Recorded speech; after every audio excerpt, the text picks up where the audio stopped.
Hey, what's going on, guys? This is Mike Floyd with the Turtle Show, and today I want to do something kind of different.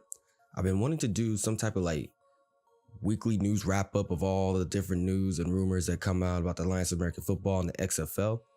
So I figured I'd give it a shot this week. If you like this type of video, let me know in the comments, and if you don't, let me know as well, and I'll move on to something else. So the first thing I want to talk about real quick is just the power rankings going into week 2. The power rankings are gonna pretty much be the same pretty much across the board, across the internet, because it's all based after the first week. So you got 4 winners, 4 losers. From the top to bottom, I got the Arizona Hotshots, Orlando Apollos, Birmingham Iron, San Antonio Commanders, Salt Lake City Stallions, San Diego Fleet, Atlanta Legends, and Memphis Express. I did notice that I'm more biased toward wins than the actual games themselves. So the fact I saw a lot of people, they put the Salt Lake City Stallions ahead of the San Antonio Commanders, even though the Commanders won, and they're saying that since the Stallions played a better game than the Commanders, they deserve to be higher than them. And I respect that, but I think W's talk more than just just stats and stuff like that. I mean, stats are cool and all, but W's are what people come for. Also, when you're going with the bottom 2, the Atlanta Legends and Memphis Express, the Atlanta Legends did get blown out by the Orlando Apollos. It was I think they only scored 6 points. Well, Memphis Express didn't score any. So I feel that getting points on the actual board, it says something compared to just nothing, completely nothing. So the first story I want to talk about is the whole Trent Richardson getting penalized for a celebration during last Sunday's game against Memphis Express. So after his touchdown rush that he had, he did a typical NFL celebration. He did the Gronk spike. Well, when the ball hit the ground, I guess he spiked it so hard that it bounced into the stands and kind of rolled on that little white tarp thing they usually have up. Well, the referees gave the Birmingham Iron a 15-yard penalty.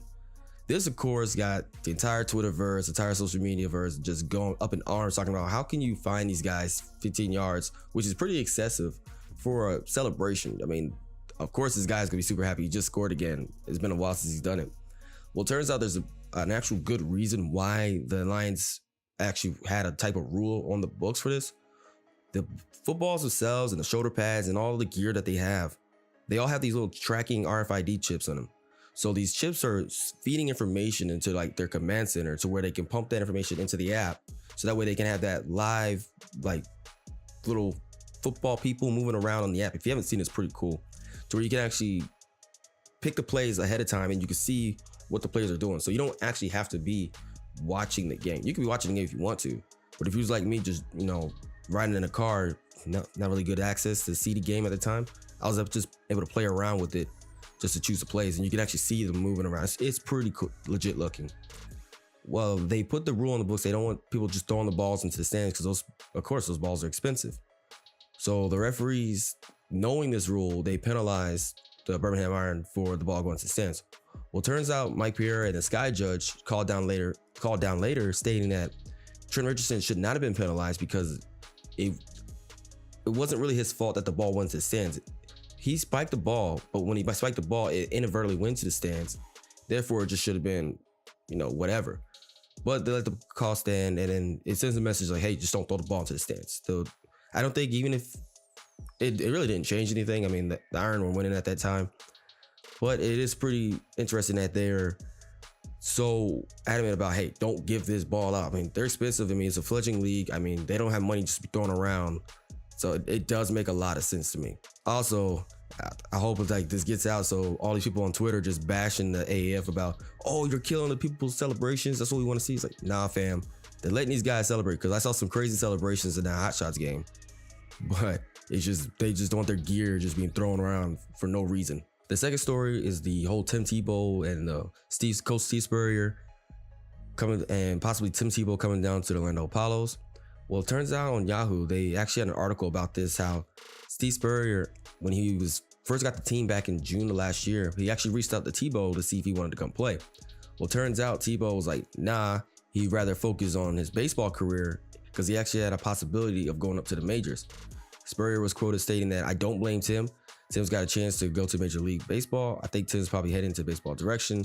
I don't blame him. If I was in a situation, I'd probably do the same thing. Turns out Tim Tebow will be back in spring training with the Mets, expected to start the season in AAA Syracuse. So that's pretty cool. I mean, I know when Tebow was in the league, there was a lot of talk about if there was a minor, he needed to work on his mechanics, for his throwing mechanics, because he always had this weird, he he wouldn't always like extend all the way back. It would just stop at like a wall. Like if you bring your arm back to like a wall that you're standing in front of, that's how his throwing motion was. He would just fling it like that.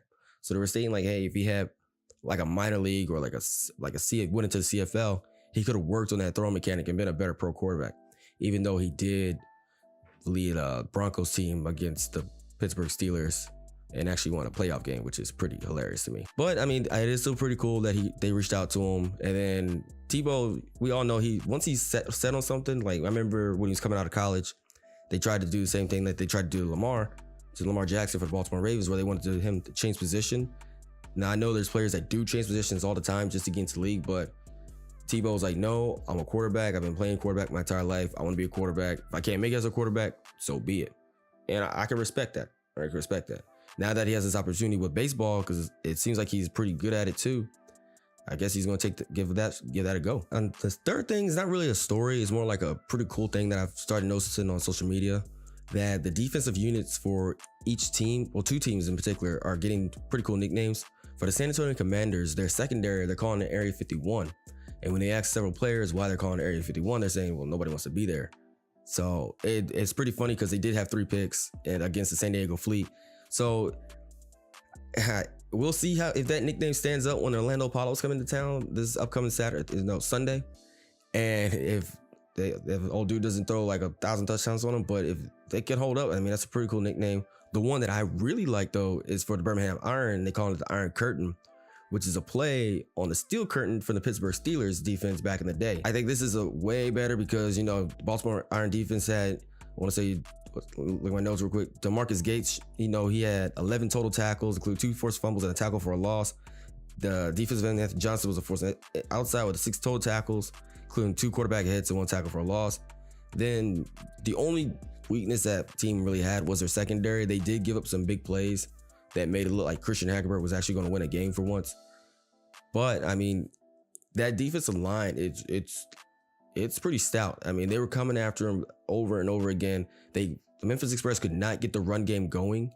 So I do like the Iron Curtain moniker. So I mean, once you get behind a curtain, I mean, it's just green grass. So also some quick little rumors that I saw on the Lions American Football subreddit.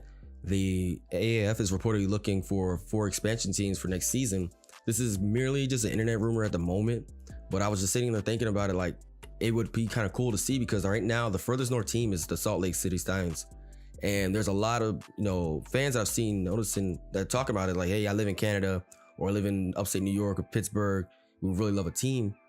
So I think honestly, if the Lions can really get their game plan going and keep that viewership like they had, because they had like the highest views on CBS for something, I forgot exactly what it was. But if the attention of the fans can stay there and they can keep bringing people in, and there's enough players to actually do this, it would make sense for them, because you do have the XFL coming out next year.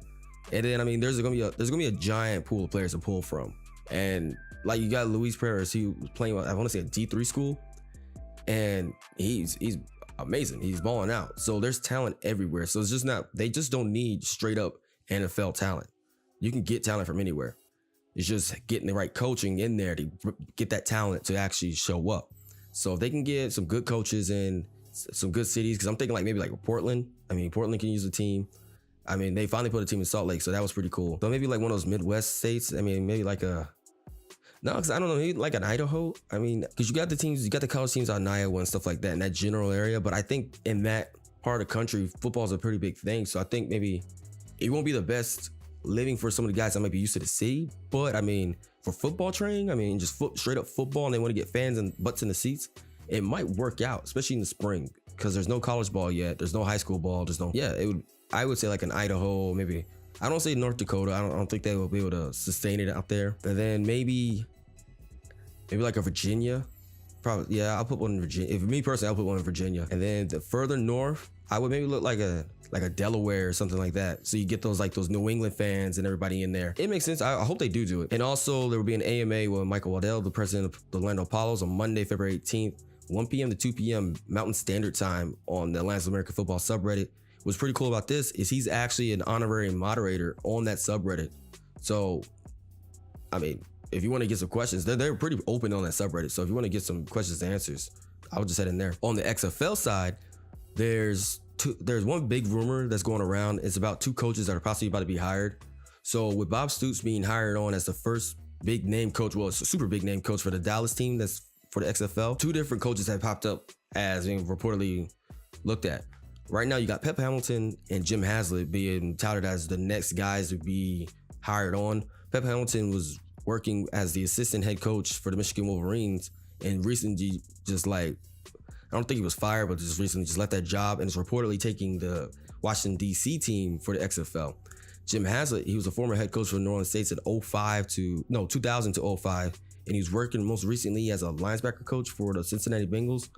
Well, there's reports stating that he's going to go into the XFL as well. All this information is coming from Benjamin Albright, who was pretty much on the point when it came to like just XFL rumors that are coming out. He's the one that called the whole Bob Stoops thing coming to the XFL, and he's the one calling this now. So given his track record with just, I don't know where his sources are, where he's getting this information from, but he's been pretty much on point every single time. So it'll be something really cool to look into. Personally, if they brought in, since they're already saying that Pep Hamilton is going to get the DC team, I would give Jim Haslett the St. Louis team. I think he was the interim head coach for the St. Louis Rams.